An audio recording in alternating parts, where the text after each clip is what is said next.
तारिक पिया मुर्शिद पिया, तारिक पिया मुर्शिद पिया। अस्सलामुअलैकुम वरहमतुल्लाहि वबरकातुहू। मैं मियाँ हुजूर का साहबजादा और खलीफा हकीम शारिक अहमद तारिक तारिकी जहांगीरी आज एक बार फिर आपकी खिदमत पे हाजिर हूँ। आज हम बात करेंगे परहेज क्यों करवाया जाता है, परहेज की क्या अहमियत है और परहेज में किन किन चीज़ों से परहेज रखा जाता है। इसके साथ साथ हम बात करेंगे कि दौरान अमल वसवसों से कैसे बचा जा सकता है।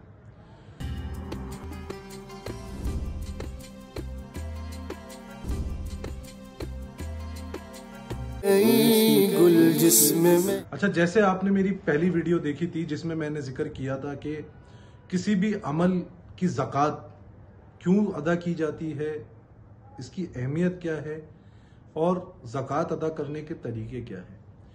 ये वीडियो जो है ये उस वीडियो से जुड़ी हुई है, इसलिए आपसे उस वीडियो का जिक्र मैंने इस वीडियो में किया है। अच्छा, सबसे पहले हमें यह पता होना चाहिए कि हम जो परहेज कर रहे हैं वो परहेज क्या है, वो परहेज क्यों करवाया जाता है और वो परहेज किया कैसे जाता है। परहेज जो है वो 3 किस्म के परहेज होते हैं। एक जिसे कहते हैं तर्के जलाली, दूसरा जिसे कहते हैं तर्के जमाली, तीसरा जिसे कहते हैं तर्के बिल लज्जात। अब इन तीनों परहेजों में फर्क क्या है। तर्के जलाली जो है इसमें हमें हर उस चीज को तर्क करना होता है जिसमें जलाल जाहिर हो, जिसमें जलाल पैदा हो। यानी हम किसी भी किस्म का गोश्त नहीं खा सकते इसमें। इसके साथ साथ हम इसमें अंडा नहीं खा सकते, हम इसमें प्याज नहीं खा सकते, हमें लहसुन से परहेज करना है, हमें अदरक से परहेज करना है, हमें इसमें मछली से परहेज करना है। अच्छा, इसके साथ साथ तर्के जमाली में क्या परहेज होते हैं। तर्के जमाली में हमें दूध से परहेज करना होता है, तर्के जमाली में हमें मलाई से परहेज करना होता है, तर्के जमाली में हमें दही से परहेज करना होता है, तर्के जमाली में हमें शहद से परहेज करना होता है और तर्के जमाली में हमें चमड़े की कोई अशिया इस्तेमाल नहीं करनी चाहिए, हमें उससे भी परहेज होता है।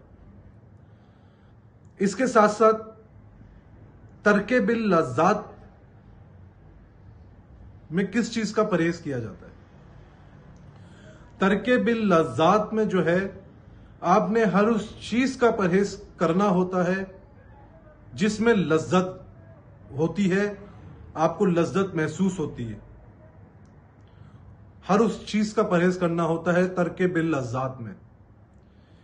इसी के साथ साथ अगर हम किसी अमल की ज़कात अदा कर रहे हों और हम परहेज कर रहे हों तो हमें हक़्क़े ज़ौजियत से भी परहेज करना होता है।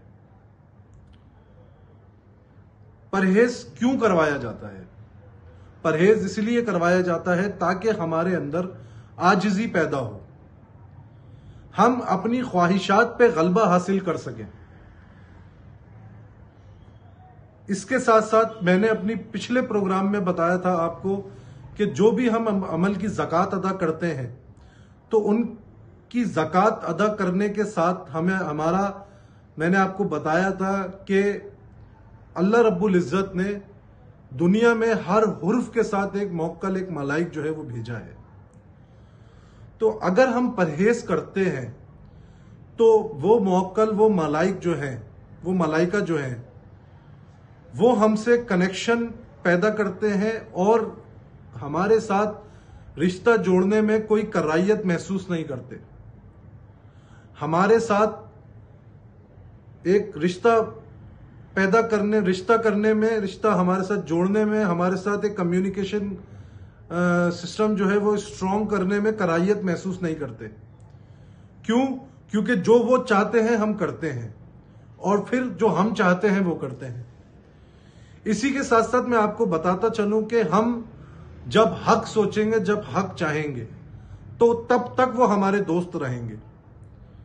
जिस दिन हम अपने अकायद से हटते हैं उस दिन वो हमारे दुश्मन हो जाते हैं, और फिर वो इंतजार करते हैं कि कहीं ये भटके और कहीं ये थोड़ा सा जो है वो अपने अकायद से और हटे और हम इसको नुकसान पहुंचाएं। इसी के साथ साथ मैं आपको आज बताता चलूं कि वसवसों से कैसे निजात हासिल की जा सकती है। पिछले कुछ कमेंट्स में मुझे कुछ मैसेजेस के जरिए ये कुछ दोस्त अहबाब ने कुछ सवाल किए कि भाई ऐसी कोई वीडियो बनाए जिसमें पता चले कि वसवसों से कैसे बचा जा सके या दुनियावी ख्यालात से कैसे बचा जा सके दौरान अमल। आप किसी अमल की ज़कात अदा कर रहे हो या नमाज पढ़ रहे हो या मुराकबे में बैठे हुए हों, तो इसके दौरान जो वसवसे और दुनियावी ख्यालात आते हैं इससे कैसे बचा जा सकता है। सबसे पहले मैं आपको बताता चलूं कि दौरान अमल अगर आप वसवसों का शिकार हैं और दुनियावी ख्यालात आपके ऊपर गलबा रखते हैं तो आपने ये अमल करना चाहिए। इंशाअल्लाह आपको इससे काफी फायदा होगा। अमल कुछ इस तरीके से है कि जो आप जिस अमल की भी ज़कात अदा कर रहे हैं, चाहे वो इसमें आज़म है, चाहे वो बिस्मिल्लाह शरीफ है, आप किसी भी अमल की ज़कात अदा कर रहे हैं तो जब आप अमल के दौरान बैठे तो आपने ये करना है कि जब आप अमल शुरू करें तो आपने अगर बिस्मिल्लाह शरीफ का अमल कर रहे हैं तो आपने आंखें बंद करके ऐसा तसव्वुर लाना है कि बिस्मिल्लाह शरीफ जो है वो आपके सामने लिखी हुई है। आप वो पढ़ के जो है ना वो यानी कि वो देख के पढ़ रहे हैं। जब थोड़ा सा फोकस आप इस पे बनाएंगे कि मैं देख के पढ़ रहा हूं तो इंशाअल्लाह आपका फोकस आपका जो है यकसुई इंशाअल्लाह उस पे यकसुई में कामयाब हो जाएंगे। इसके साथ साथ आप दुनियावी ख्यालात से कैसे बाहर आ सकते हैं उसका भी मैं आपको तरीकेकार बताऊं कि जब आप अमल कर रहे हो, जो अमल पढ़ रहे हो, जिस अमल का आपको मैंने अभी तरीकेकार बताया, जैसे बिस्मिल्लाह शरीफ का अमल कर रहे हैं तो वो आप ऐसा तसव्वुर करें कि देख के पढ़ रहे हैं। अच्छा, इसी के साथ साथ आपने अपने कानों का जो ध्यान है, आपने अपना दिमाग का जो ध्यान है वो ये लगाना है कि आप जो पढ़ रहे हैं आप उसको सुनने की कोशिश करें कि मैं क्या पढ़ रहा हूं। आप अपने दिमाग में ये रखें कि कहीं मेरा तलफ्फुज तो गलत नहीं हो रहा या जो मैं पढ़ रहा हूं वो क्या पढ़ रहा हूं। आप जब अपना ध्यान उस पर रखेंगे कि मैं क्या पढ़ रहा हूं और देख के पढ़ने का आपको, जब आप देख के पढ़ना शुरू करेंगे तो उस अमल में लज्जत भी पैदा होगी और उस अमल में आपको दुनियावी ख्यालात और वसवसों से निजात भी मिल जाएगी।